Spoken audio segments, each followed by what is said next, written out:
The holographic display flickered in the council chamber, showing files of warriors from across the galaxy. Each candidate looked more impressive than the last. A Grell soldier who had survived 30 combat drops, a Tyvon tracker who could follow heat signatures through solid rock, a Brelic champion who had never lost a single hunt. Harmon, the council leader, cycled through the submissions with satisfaction. The great hunt needed the best, and the best had answered. 43 hunters had already died trying to kill the render. This creature was unlike anything the galaxy had faced before. It didn't hunt for food or territory. It hunted because it enjoyed watching things die, especially things that couldn't fight back. The last file loaded onto the screen. Earth's submission. Everyone leaned forward. Humans were new to the galactic community, and their reputation was mixed. Some called them deathworlders. Others called them reckless. Nobody quite knew what to expect. The file opened. Harmon's forearms went still. Name Riley Grant, age 17 standard years. Occupation, student, currently suspended. Combat experience, none. Hunting experience, none. Credentials, 3 school suspensions. Court-mandated anger management therapy. Failing grades in 4 subjects. At the bottom, a single line from Earth's government. Best we've got for this job. The chamber erupted. Dr. Yenna, the Poshari scientist who had issued the distress call, made a sound like air escaping from a punctured hull. This is a joke. Tell me this is some human joke. Harmon looked at Ambassador Patricia Owens, the human representative. She was older, gray-haired, and wore a simple suit. She sat quietly in the observer section, hands folded. Ambassador Owens, Harmon said slowly. Explain this submission. Patricia stood. That is our hunter. That is a child, Yenna protested. A troubled child with no qualifications whatsoever. The council law is clear, Patricia said calmly. Each species submits their choice.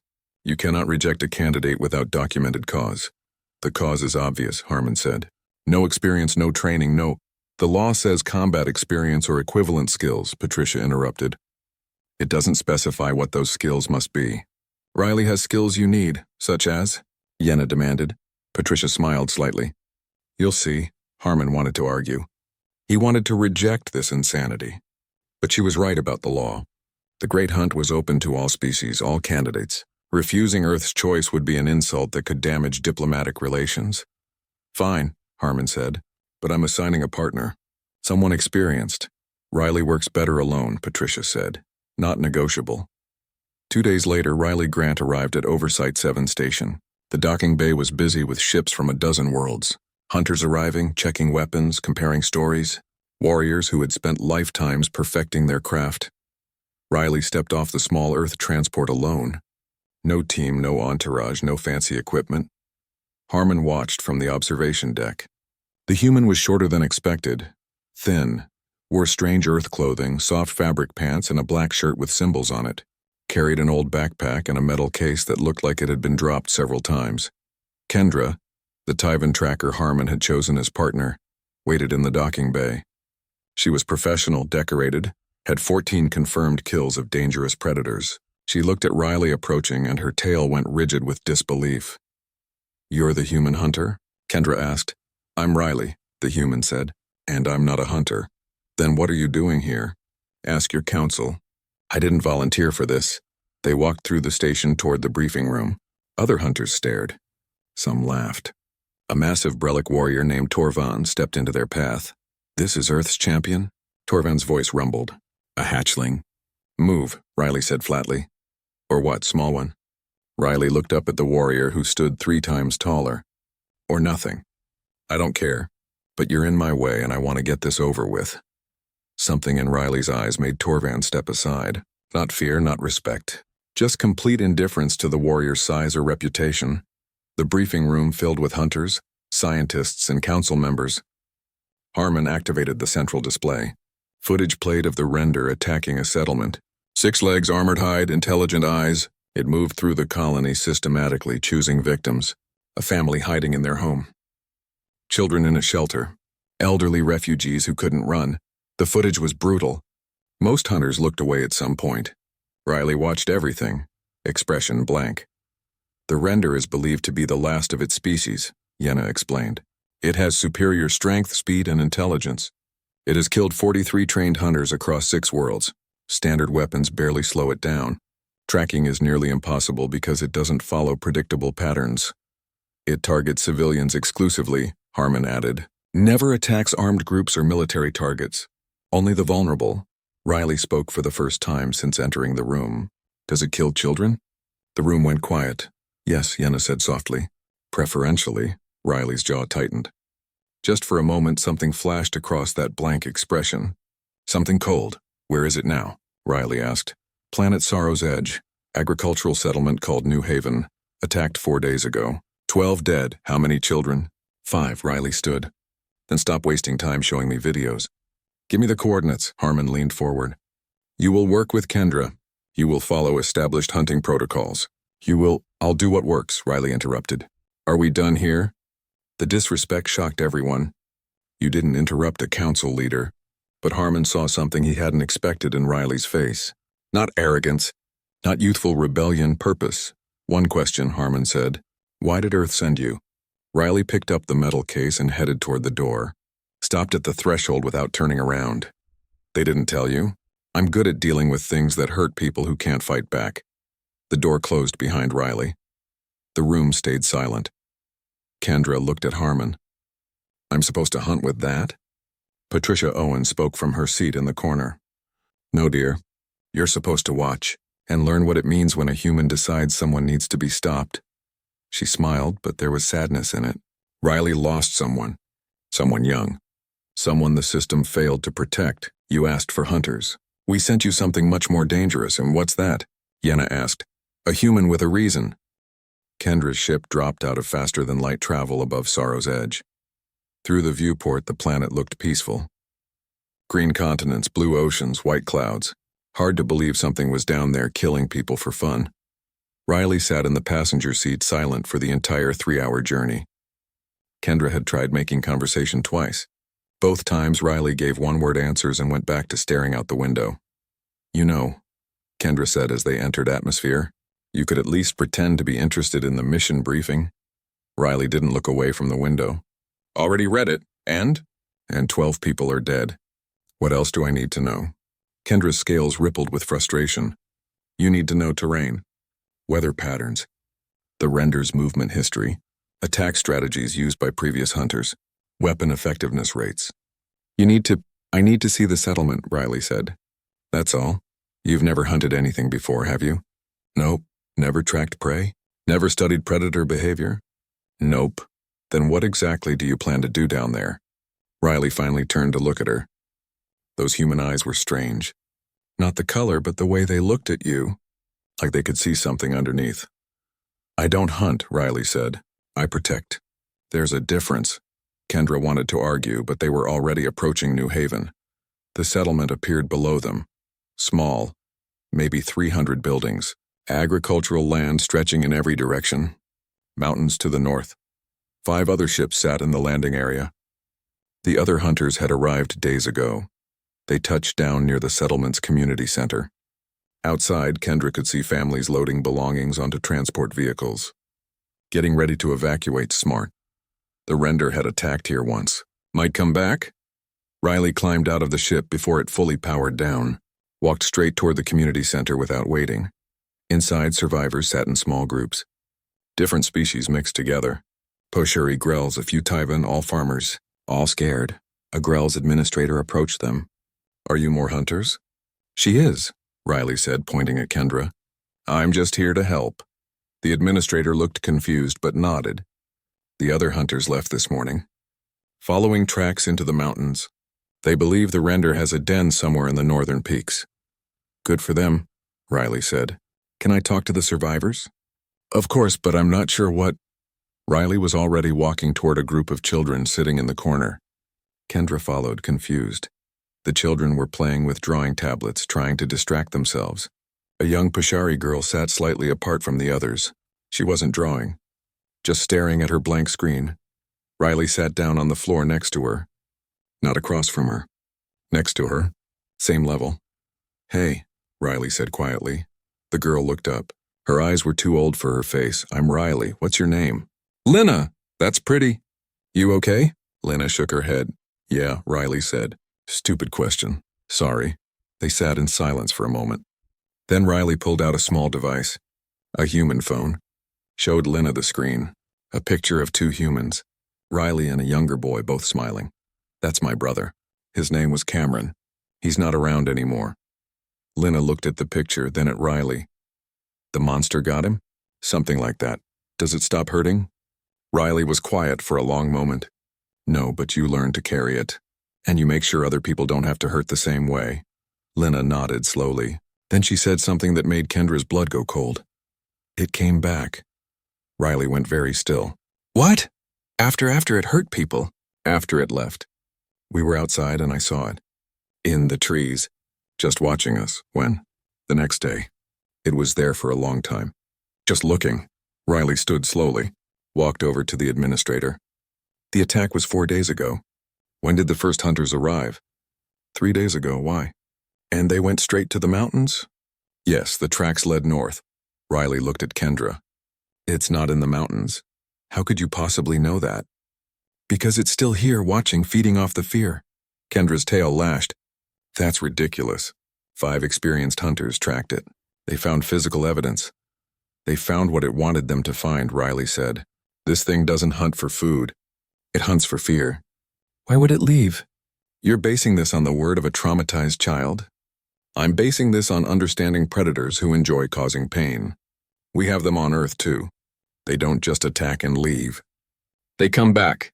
They watch. They enjoy the aftermath. Riley walked to the door, looked out at the tree line surrounding the settlement. It's out there right now. Probably has been the whole time, watching your hunter friends run around the mountains like idiots. So what do you suggest? Kendra demanded. We just sit here and wait? Yes, that's your plan? Wait, Riley turned back. For the first time since arriving, something that might have been a smile crossed that face.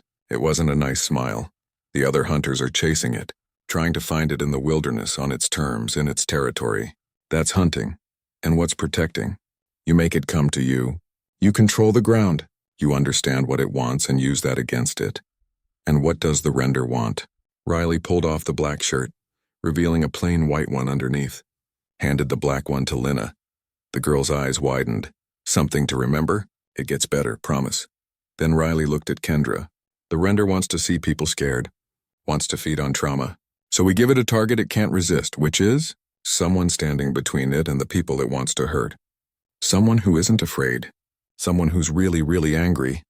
Riley walked outside into the fading daylight, stood in the open area between the community center and the tree line. Kendra followed. This is insane. Probably. But I'm not here to be smart. I'm here to stop something that kills children. They waited as darkness fell. Kendra's every instinct screamed that this was wrong. No preparation. No backup plan. No weapons even visible. But Riley just stood there, hands in pockets, staring at the trees, waiting for a monster that enjoyed fear to meet a human who had none left to give. 2 nights passed without incident. The other hunters returned from the mountains frustrated and empty-handed. They gathered in the community center, comparing notes, arguing about where the render might have gone. Riley sat outside on the steps, eating something from a Earth ration pack. Watching the tree line like always, Torvan, the massive Brelic warrior, stepped outside. Saw Riley sitting there alone, laughed that deep, rumbling laugh. Still waiting, little human? Perhaps your great plan was simply to bore the creature to death. Riley didn't look up. Maybe. You are wasting everyone's time. The beast has moved on. We should be tracking it to the next settlement. It hasn't moved on. And you know this how? Through your vast hunting experience? Riley finally looked at him. You've killed a lot of things, right? 47 confirmed hunts. Each one a worthy challenge. Did any of them kill just for fun? Torvan paused. I hunt noble prey. Creatures of honor. That's what I thought. You don't understand this thing at all. And you do? A child who has never hunted anything? Riley stood. Stepped closer. Even standing, Riley barely reached Torvan's chest. But something in the human's posture made the warrior take a step back. Back home, we have a word for things that kill the weak, just to watch them die. We call them predators, not the animal kind. The human kind. And you know what we do with them? What? We don't hunt them. We stop them. Fast. Permanent. Because they don't get better. They just get worse until someone makes them stop. Torvan started to respond, but Riley was already walking away. Moving toward the tree line again, Kendra came outside. Where are you going? Same place I've been going. Out there, in the dark? Alone? It's the third night. If I'm right, tonight's when it comes back. And if you're wrong, Riley shrugged. Then I spent 3 nights getting fresh air. Could be worse. Riley walked into the darkness beyond the settlement lights. Kendra started to follow, but Riley held up a hand. Stay with the settlers. If I'm wrong, if it comes from another direction, they'll need someone who actually knows how to fight. Then Riley was gone into the trees. Kendra stood there torn. Every instinct said to follow. You don't let inexperienced people walk into danger alone. But something about Riley's certainty made her stay. Hours passed. Kendra checked the motion sensors Riley had placed around the settlement perimeter. Nothing. Just animals, wind, normal forest sounds. Then, just after midnight, one sensor triggered. Western edge. Something big. But the signal vanished almost immediately. Kendra activated her communicator. Riley, west perimeter. Did you see the static, Riley? Nothing. Kendra's blood went cold. She ran toward the western tree line. The other hunters, alerted by her movement, followed. They found Riley's communicator on the ground, crushed, but no blood. No signs of struggle. Spread out, Torvan commanded. Search pattern. Stay in visual contact. They moved through the trees, weapons ready. Kendra's scales were standing on end. Something felt wrong. The forest was too quiet. Then she saw it. A flare burst in the sky, burning bright red. 1/2 kilometer north. Then another. And another. Leading away from the settlement. What is that fool doing? Torvan growled. Kendra understood suddenly. Riley's leading it away. They ran toward the flares, following the trail. Each new burst of light pulled them further from New Haven, deeper into the forest. The terrain grew rough, rocky. They were approaching a ravine system Kendra remembered from the orbital maps. One final flare burst directly ahead. They rushed forward and stopped at the edge of a ravine, 20 meters deep, steep walls, only one way in or out. At the bottom, the render paced back and forth, 6 legs moving in agitation, its armored hide scraped against the rock walls. It was trying to climb out, but the walls were too smooth, and sitting calmly on a boulder at the ravine's entrance sat Riley, covered in cuts and bruises. Breathing hard, but alive. Took you long enough, Riley said without looking back. Torvan stared down at the render, the creature that had killed 43 hunters. Trapped like an animal in a pit, how? Was all he could say. Riley stood slowly. Turns out if you make something angry enough, it stops thinking. Just reacts. I led it here. Made sure it was too mad to notice where I was going. It could have killed you. Maybe, but I'm faster than I look, and I knew where I was going. It didn't. The render roared below them, a sound of pure rage. It had gone from hunter to hunted in a single night. Kendra looked at Riley. Really looked. The human wasn't celebrating. Wasn't proud. Just tired. You trapped the most dangerous predator in the galaxy using nothing but light and psychology. Riley picked up the metal case, opened it.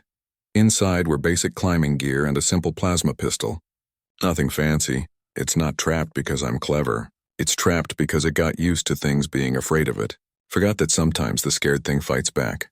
The other hunters gathered around the ravine edge, all of them staring down at the creature that had seemed unstoppable. So, Riley said, checking the pistol charge, does someone else want the glory kill? I really don't care about that part. No, Kendra said quietly. This is yours, Riley nodded. Climbed down into the ravine.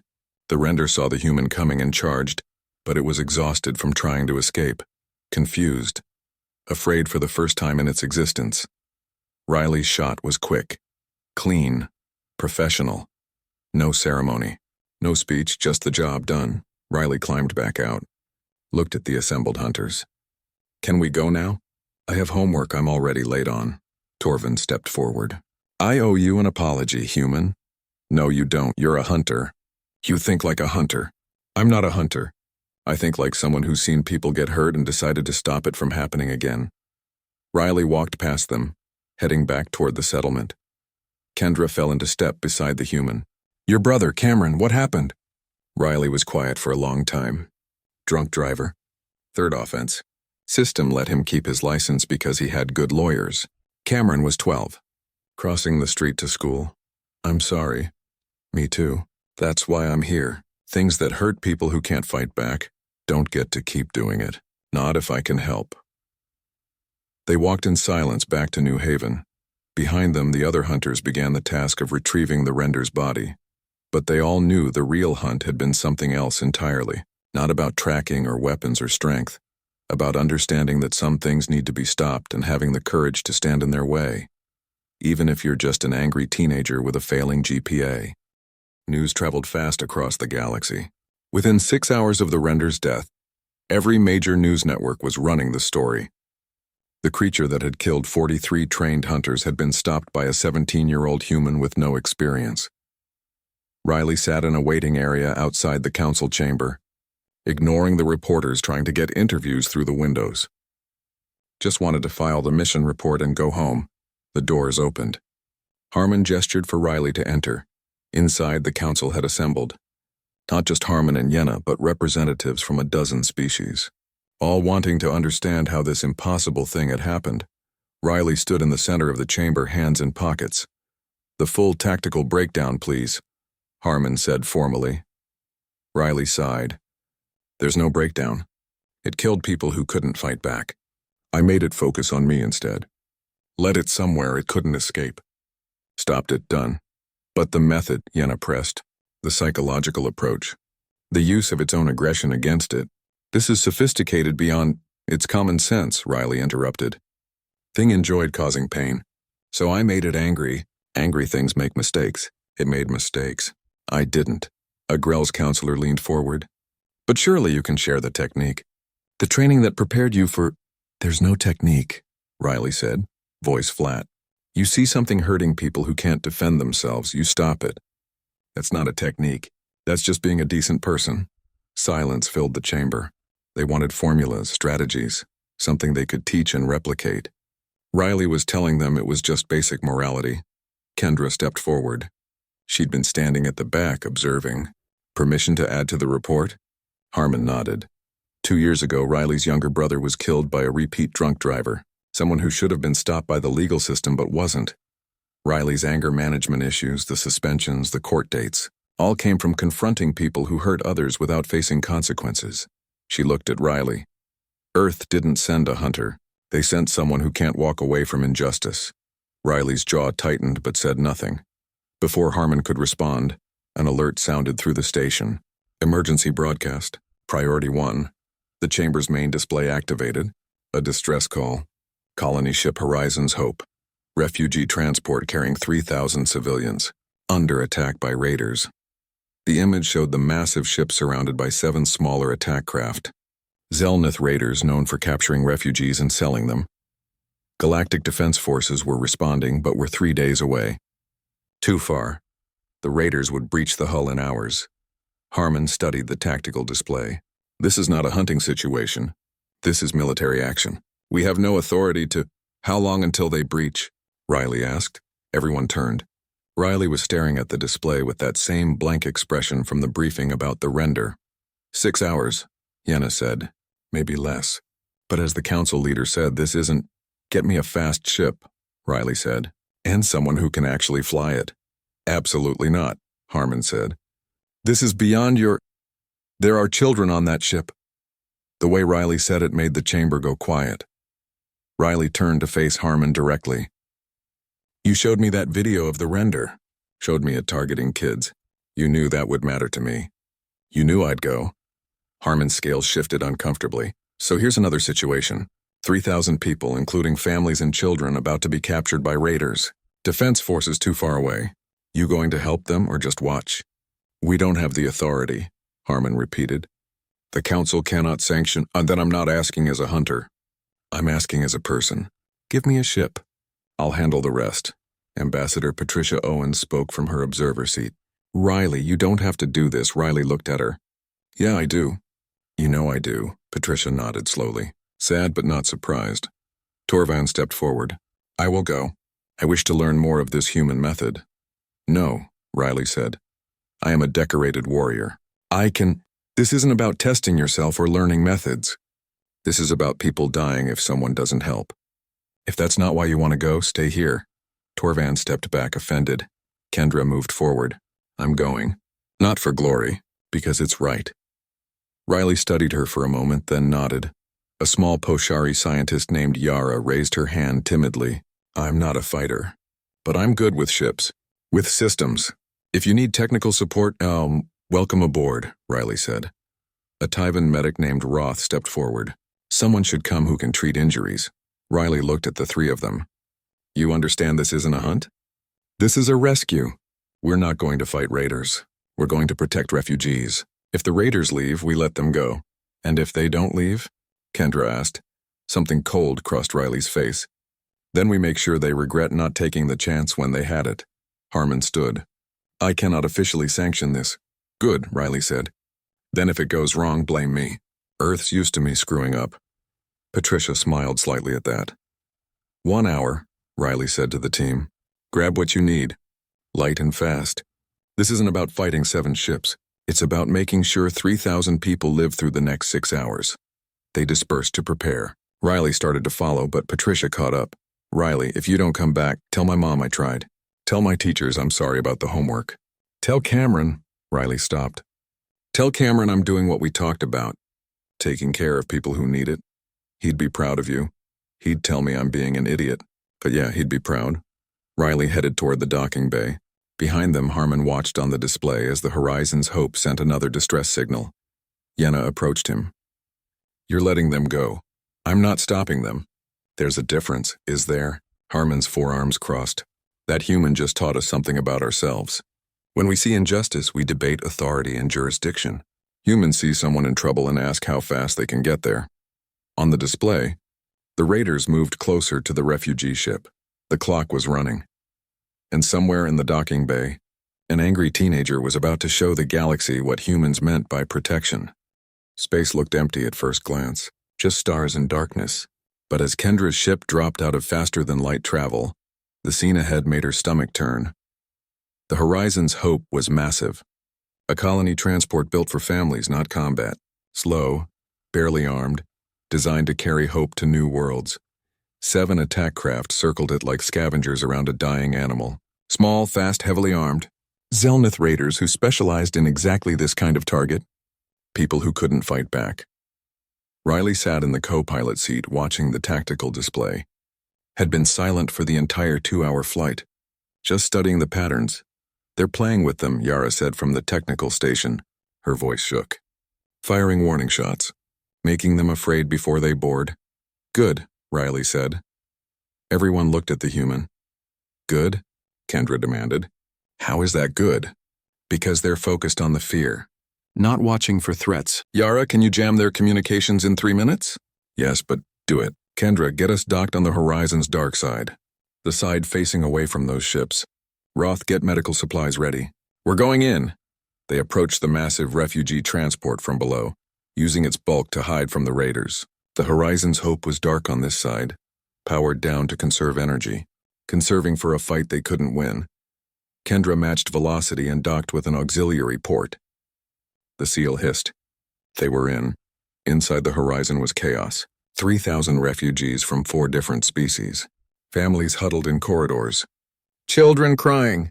Elderly being moved to interior compartments. Everyone trying to reach the safest locations before the raiders breached. An old Grells in a captain's uniform saw them enter. His forearms were shaking. Are you the Defense Forces? Please tell me you're the Defense Forces.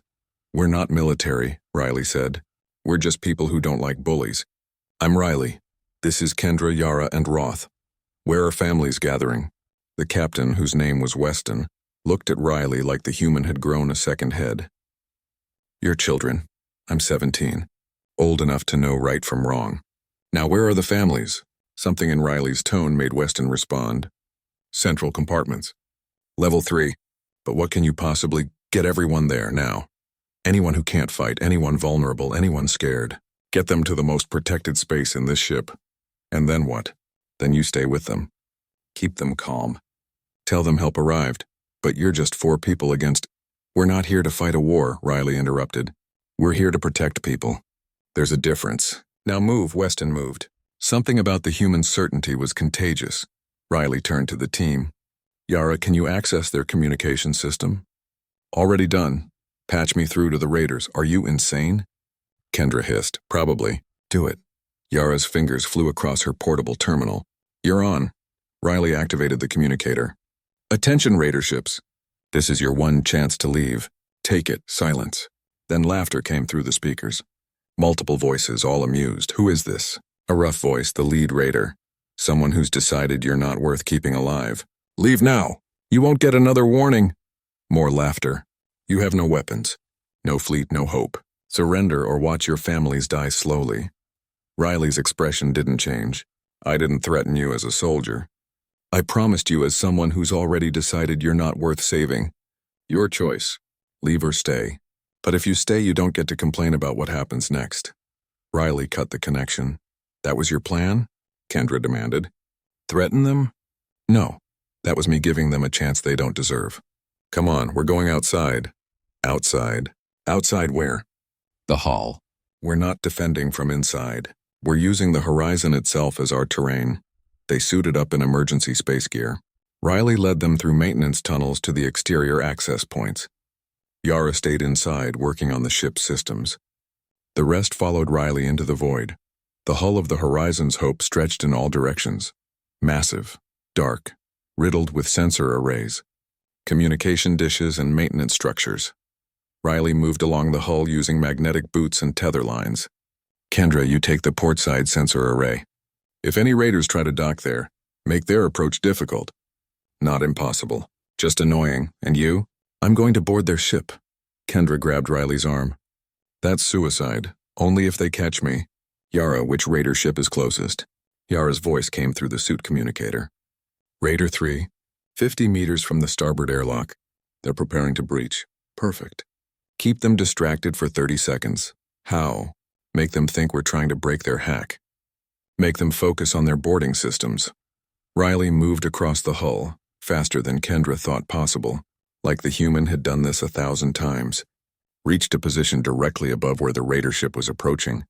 The small attack craft moved into dock. Riley waited until the last second, then jumped. In zero gravity, the human flew across the gap, caught the raider ship's exterior. Use the magnetic boots to stick. What are you doing? Kendra shouted into the communicator. Riley was already moving across the raider ship's hull toward their airlock. Something really stupid. But it'll work. The raider ship shuddered as it connected with the horizon. Their crew would be focused on the breach, on getting inside, on the prizes they expected to take, not on their own airlock cycling from the outside. Riley overrode the external panel. It was simple. Cheap construction. These raiders spent money on weapons, not security. The airlock opened. Riley slipped inside. I'm in their ship, Riley said calmly. Kendra, if this goes wrong, protect the refugees. That's the priority. Riley, you can't. But Riley was already moving deeper into the raider vessel, into the heart of a ship full of people who hurt the weak for profit. And Riley Grant had very clear opinions about people like that. The raiders were about to learn what humans meant by consequences. The inside of the raider ship smelled like oil and old metal. Narrow corridors, low ceilings, everything built for function, nothing for comfort. Riley moved through the service passages, avoiding the main corridors where crew would be. The raiders were focused forward, on breaching the horizon, on the refugees they planned to capture, not on their own ship's security. Riley found the navigation systems first, pulled out a small plasma cutter from the toolkit. Nothing fancy. Standard equipment. Started cutting through critical conduits. Sparks flew in the dim corridor. Somewhere forward, alarms started going off. The raiders would be confused now. Systems failing for no apparent reason. Riley moved to the weapons control. Cut those lines too. Then life support backups. Not the main life support, that would kill the crew. Just the backups. Make them vulnerable. Make them scared. Made sure to leave the communications working. They needed to be able to call for help. Needed to spread the word about what happened. Riley reached the bridge level. Could hear voices, angry, confused. The crew trying to understand why their ship was falling apart. Found a viewing panel near the bridge. Used the plasma cutter to etch words into it. Big enough to read from the captain's chair. You targeted the weak. Bad choice. Then Riley headed back toward the airlock. Time to leave, but the external door wouldn't open. Someone had locked it remotely. The raiders had figured out there was an intruder. Riley activated the communicator. "Kendra, I might have a problem." "What kind of problem?" "The kind where I'm trapped on a ship full of angry raiders." "Riley, I'm coming." "No, stay with the horizon. Protect the refugees." "That's the job." Footsteps in the corridor. Multiple raiders armed, searching. Riley looked around the airlock chamber. No weapons, no backup. Just a 17-year-old human with a plasma cutter in a really bad situation. Riley sat down. Back against the wall. Put the plasma cutter down. Hands visible. When the raiders burst in, weapons ready, they found Riley sitting calmly. Not fighting. Not hiding. The lead raider, a scarred Zelnith named Druvan, stared down at the human. "You're the one who damaged my ship?" "Yep. You're just a child. I'm 17. Old enough to know you're hurting people who can't fight back." "Old enough to stop you," Druvan laughed. A cruel sound. "Stop us? You're surrounded. Your ship is crippled. We still have 6 other attack craft. You've accomplished nothing." Riley looked up at him. Those human eyes completely calm. "I gave you a chance to leave. You didn't take it. And now you'll pay for that mistake. We'll make an example of you. Show the galaxy what happens to those who interfere with." "While you're making examples," Riley interrupted, "you might want to check your self-destruct system." Druvan froze. "What? Your self-destruct?" "I found it while I was cutting things.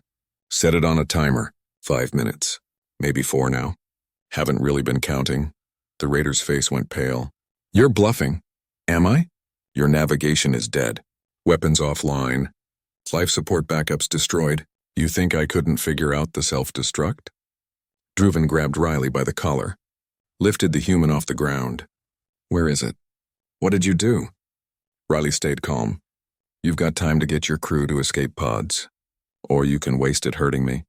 Your choice." For a moment, Druvan looked like he might choose violence. His grip tightened. Riley didn't fight back, just waited. Then alarms started blaring through the ship. The self-destruct warning. Druvan dropped Riley, ran for the bridge, shouting orders. The other raiders scattered, racing for escape pods.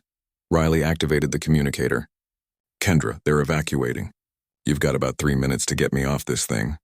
Kendra's ship appeared outside the viewport, matched position with the raiders' airlock. "The door's still locked." "Not for long."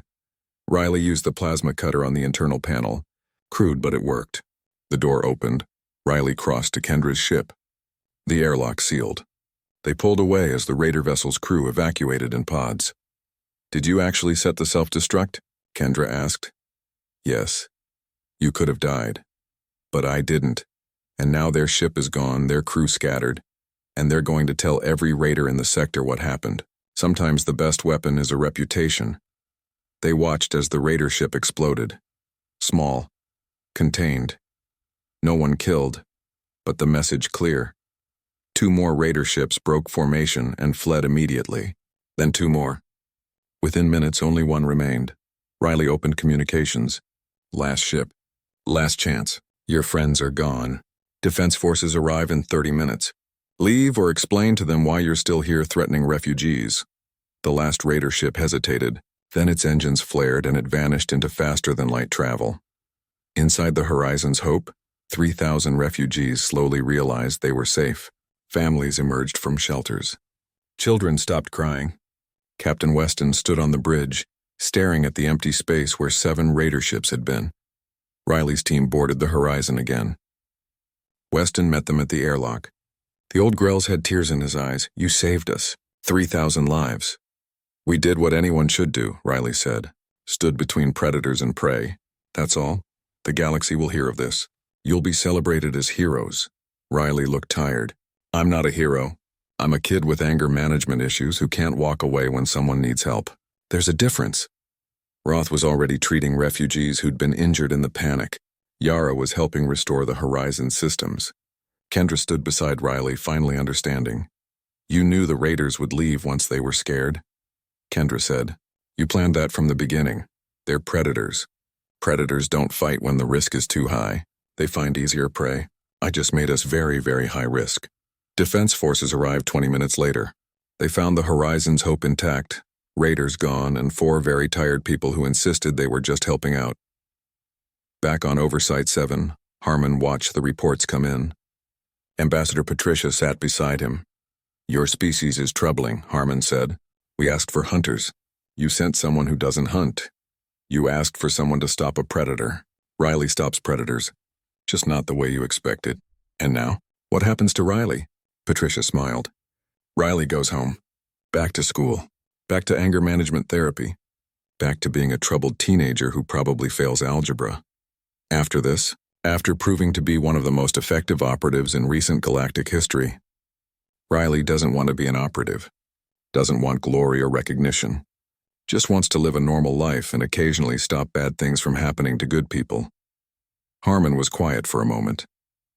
"We thought humans were dangerous because you come from a death world, because you're physically resilient. But that's not what makes you dangerous at all, is it?" "No," Patricia said. "What makes us dangerous is that we look at injustice and say, 'Not today.' We see someone hurting and we help even when it's hard, even when it's dangerous, even when we're just angry teenagers who should be doing homework." She stood to leave. "You wanted hunters. We gave you something better. We gave you humans who care. And that's more terrifying to predators than any weapon ever could be."